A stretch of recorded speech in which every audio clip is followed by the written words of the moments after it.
کیا آپ التحیات کا پس منظر جانتے ہیں کہ ہم کیوں نماز میں اسے پڑھتے ہیں؟ التحیات ایک بہت اہم دعا ہے جسے ہم اپنی روز کی نماز میں دہراتے ہیں۔ در حقیقت التحیات اس مکالمے کا ایک حصہ ہے جو دوران معراج اللہ رب العزت سے آپ صلی اللہ علیہ وسلم کی باتیں ہوئی۔ جب حضرت محمد صلی اللہ علیہ وسلم اللہ رب العزت سے ملے تو آپ صلی اللہ علیہ وسلم نے السلام علیکم نہیں کہا۔ کوئی اس ذات کو کیسے سلام کہے جو بذات خود پیکر سلام ہو؟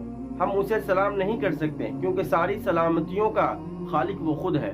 لہذا رسول اللہ صلی اللہ علیہ وسلم نے عرض کیا التحیات للہ والصلوات والطیبات، تمام زبان کی، بدنی اور مالی عبادات اللہ کے لیے ہیں۔ اللہ سبحانہ و تعالی نے ارشاد فرمایا السلام علیک ایھا النبی ورحمۃ اللہ وبرکاتہ، اے اللہ کے نبی صلی اللہ علیہ وسلم آپ پر بھی اللہ کا سلام اور برکتیں ہوں۔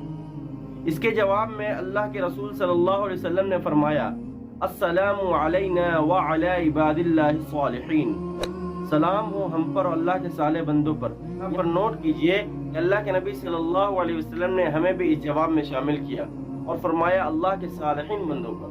اللہ عز و جل اور اس کے حبیب صلی اللہ علیہ وسلم کے مابین درمیان یہ مکالمہ سن کر فرشتوں نے کہا اشہد ان لا الہ الا اللہ واشہد ان محمدا عبدہ ورسولہ، کہ میں گواہی دیتا ہوں کہ اللہ کے سوا کوئی معبود نہیں اور میں گواہی دیتا ہوں کہ محمد صلی اللہ علیہ وسلم اس کے پیغمبر ہیں۔ سبحان اللہ۔ اس معلوماتی پیغام کو شیئر کیجئے تاکہ اور لوگ بھی اسے سنیں، تاکہ اس کا ثواب آپ کو بھی ملے۔